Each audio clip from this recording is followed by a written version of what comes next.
Hi guys, இன்னைக்கு நம்ம movie ரிவ்யூவில் மண்டாலா மர்டர்ஸ் இந்த வெப் சீரிஸோடைய ரிவ்யூ தான் பார்க்க போகிறோம். எந்த சீரியஸ் நெட்ஃப்ளிக்ஸில் தமிழ் டபுள் அவைலபிளாக இருக்குது, மறக்காமல் செக் அவுட் பண்ணி பாருங்கள். இது ஒரு சஸ்பென்ஸ் கிரைம் த்ரில்லர் மூவியாக வெளிவந்திருக்கு.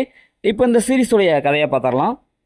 ஒரு அழகான கிராமம், ஆனால் அந்த கிராமத்தில் ஏகப்பட்ட கொலைகள்லாம் நடந்துகிட்ருக்கு. ஒரு கட்டை கட் பண்ணால் நல்ல ஒரு பவர் கிடைக்கும் அப்படின்னு சொல்லிட்டு ஒரு மூட நம்பிக்கையான ஒரு மிஷின் ஒன்று இருக்குது. அந்த மிஷினில் நிறைய கிராமத்து மக்கள்லாம் கட்டை கட் பண்ணிட்டு இருக்காங்க. இன்னொரு பக்கம் கொலையாக நடந்துகிட்ருக்கு. இந்த விஷயம் கவர்மெண்ட்டுக்கு தெரிய வருது. உடனே இதை இன்வெஸ்டிகேஷன் பண்ணி என்ன இதில் உண்மை இருக்குது அப்படின்னு கண்டுபிடிக்கிறதுக்காக நம்ம ஹீரோயின் அடங்கிய ஒரு 4 பேர் கொண்ட ஒரு குழு அந்த டீமுக்கு அனுப்புகிறாங்க. அவங்க போய் இன்வெஸ்டிகேஷன்லாம் பண்ணுறாங்க. டெல்லியிலேருந்து வந்த ஆஃபீஸர்லாம் நம்ம ஹீரோயின் கூட இருக்காங்க. இவங்க 2 பேர் சேர்ந்து அந்த கொலையை எப்படி கண்டுபிடிக்கிறாங்க. கொலை செய்யப்பட்ட ஒவ்வொருத்தருடைய அந்த நெத்தி பொட்டில் ஒரு குறியீடு இருக்கும். அந்த குறியீடு என்ன, இறுதியில் என்ன ஆச்சு அப்படிங்கிறது தான் இந்த சீரீஸோடைய கதை.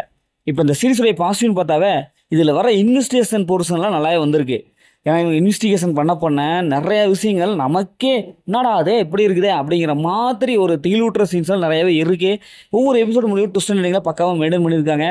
இந்த குறியீடு மூலமாக இவங்க பிளாஸ்பேக் ஆசியில் ஒவ்வொரு குறியீடுக்கும் எதற்காக இப்படியெல்லாம் ஒரு அடையாளத்தை போட்டு கொலை செஞ்சுட்டு போகிறாங்க அப்படிங்கிறது ரொம்ப சூப்பராகவே காமிச்சிருப்பாங்க. இன்னும் கிளைமேக்ஸ் நோக்கி போக நல்லா ட்விஸ்ட் அண்ட் டர்னிங்ல இன்ட்ரெஸ்டிங்காக இருக்கும். மொத்தமாக 8 எபிசோடு இருக்குது. இந்த சீரிஸ் நடிச்ச எல்லாமே சூப்பராக பர்ஃபார்ம் பண்ணியிருக்காங்க. எல்லா கேரக்டருக்கும் ஈக்குவல் ரைட்ஸ் கொடுத்துருக்காங்க. இந்த சீரிஸோடைய சினிமோட்டோகிராஃபிக் அண்டு அந்த விஷுவல் எஃபெக்ட்லாம் செம்மையாக இருக்குது. பிஜிஎம் எல்லாம் நல்லாவே வந்திருக்கு. இந்த சீரிஸோடைய மைனஸ்ன்னு பார்த்தாவே டூரேஷன் தாங்க. ஏன்னா ஒவ்வொரு எபிசோடும் ரொம்ப லாங்காக இருக்குது. அதை கொஞ்சம் கட் ஷார்ட் பண்ணி எடுத்துருக்கலாம். 8 எபிசோடு தேவையாக குமார் இருக்கலாம் அப்படிங்கிற மாதிரி தான் இருக்குது. கதையும் பார்த்து பழக்கப்பட்ட கதையாக தான் இருக்குது. இந்த சீரீஸில் அந்த மாதிரி சீன்ஸ்லாம் எதுவுமே இல்லை. என்ன கொஞ்சம் வயலண்ட்டான ரத்தம் செரிக்கிற காட்சி தான் இருக்குது. அதை ஸ்கிப் பண்ணிட்டு ஃபேமிலியோட பார்க்கலாம். மொத்தம் எப்படி இருக்குது, சூப்பராக இருக்குன்னா இந்த சீரியஸ் ஒரு ஒன் டைம் வாட்சபிள் தான் நான் உங்களுக்கு சொல்கிறேன்.